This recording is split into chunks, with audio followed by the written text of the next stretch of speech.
Greetings everyone. I am Mrs. Abhilasha Singh, Principal Shining Star International School, Abu Dhabi. I am a Teach SDG Ambassador. I am also a United Nations Global Schools Advocate and a T4 Country Ambassador and a Climate Action Project Ambassador. I am also a marathon runner.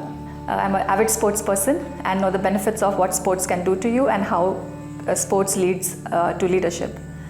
I am delighted to be attending Inspire 2022 organized by GSLC, that's the Global Schools Leaders Consortium, organized by co-founder Mr. Pankaj Sharma and Mr. Lalwani at Rishihood University, Sonipat.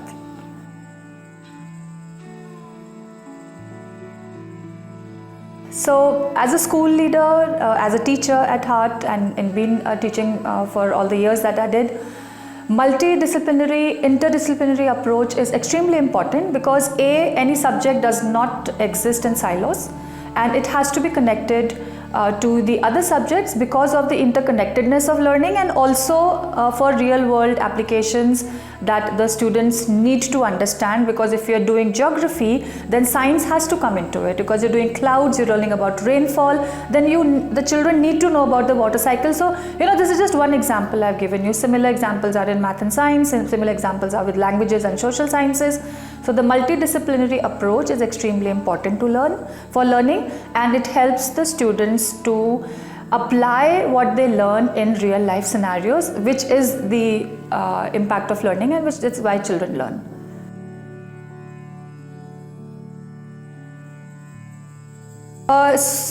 Schools are the foundation of learning, we all know that.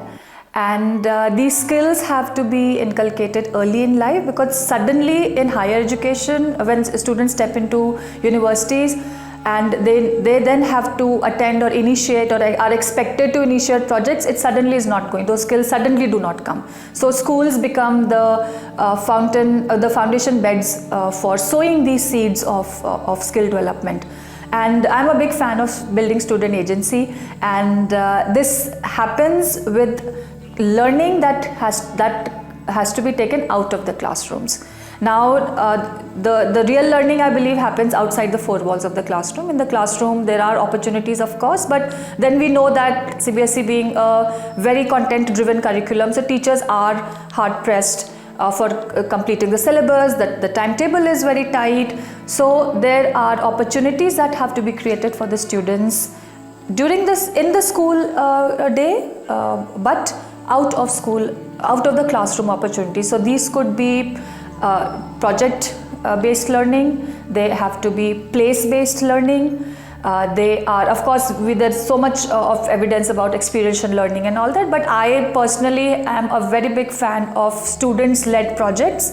So here we have entrepreneurship skills that are building, here there are enterprising part of the personality that develops, and of course when the students they take part in community development projects, they also take part in something like, and we are very fond of climate action like we are a flagship school for climate action project in UAE, and this part of our curriculum. Environmental stewardship is at the heart of our curriculum, and I'm sure that there are a lot of other schools that do it.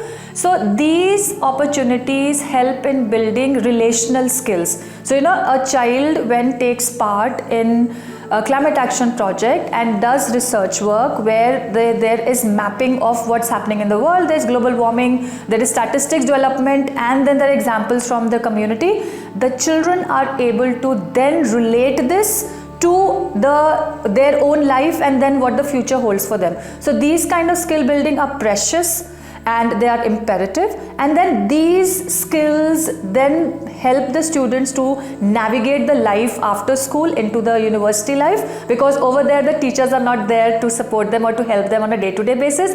In the university, in the higher education, we know that then the children are on their own. So the skills that they bring from school are their armor and are part of their armory, which help them to again be successful in their higher education field.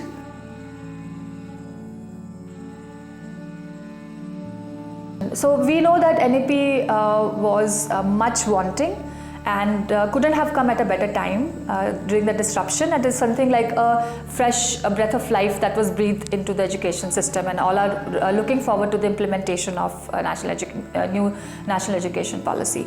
Now, your question regarding how our Indian culture can be the bedrock of building the foundation and the building on which the entire, the life of a child will develop and strengthen.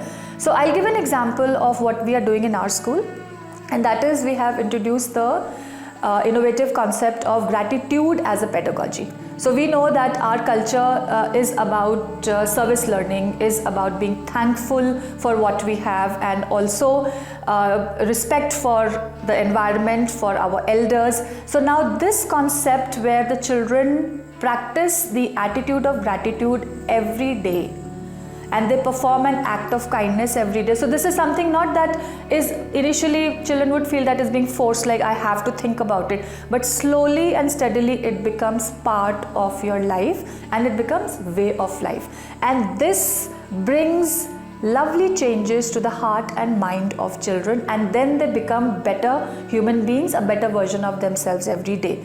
This helps in improving their well-being, social emotional learning, tolerance, grit, resilience, which is a very important component of a person's life, being and existence to be successful in life, resilience. And all this then helps the child to become a better human being and happiness in the world, and spread happiness globally.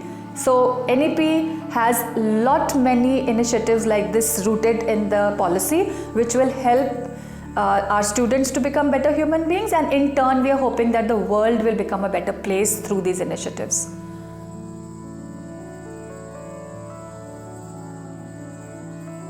We know that we require thinking learners, we require active learners for the world, for the future of the world, for the country.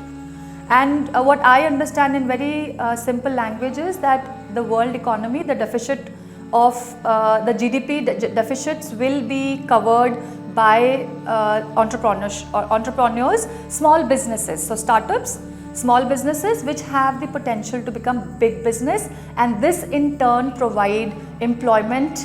They are job creators. So our young students, they have the potential of job providers. Imagine, that is such a very strong and a very I would say that it is a very empowering thought. So when a child right from school, like from say grade 8, 9 onwards, then when they start becoming a little independent to think and start taking decisions by themselves, and then the school supports their building that skill of leadership, that skill of independent thinking.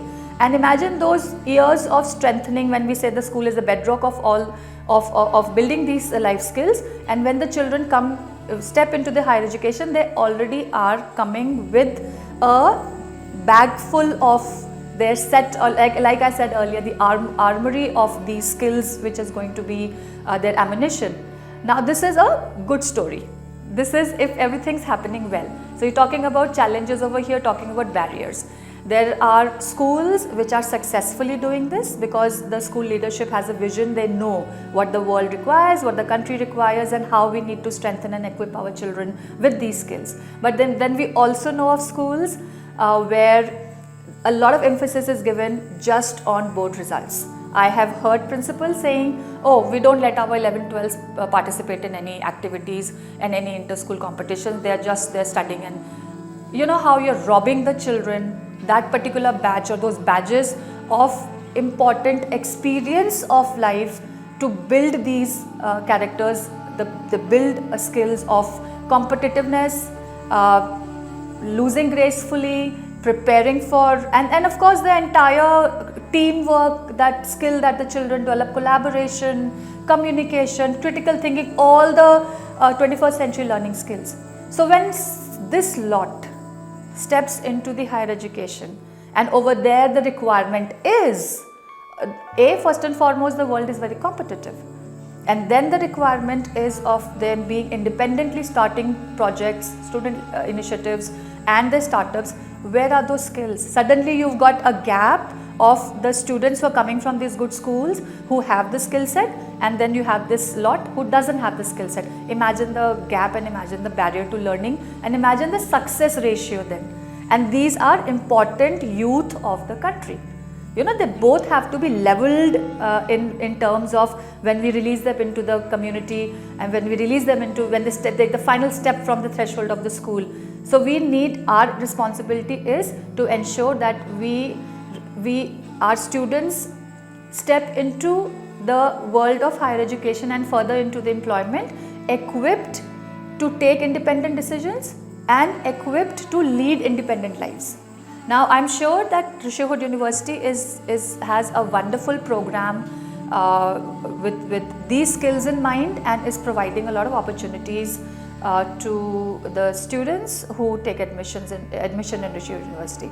So, I'm looking forward to learning more about it, about Rishihood and their program.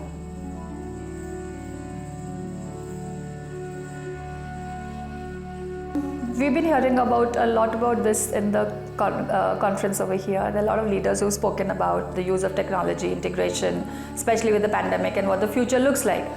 Now, we also know that technology is here to stay. We are teaching Gen Z, we call them digital natives. They are born with technology, they are better at technology, and we should teach them with technology because they love learning with technology, right? So, we also have seen advancements in, not advancements, I would say that these apps were already there, we were not using them properly, we were not integrating them in the school curriculum because the need was not there. There were schools which were using blended learning space before the pandemic. These schools were able to shift gears smoothly and move into online learning without any hesitation and without any sort of a barrier. And then there were other schools who learnt the ropes, and because we are teachers and we are lifelong learners, we learnt very fast.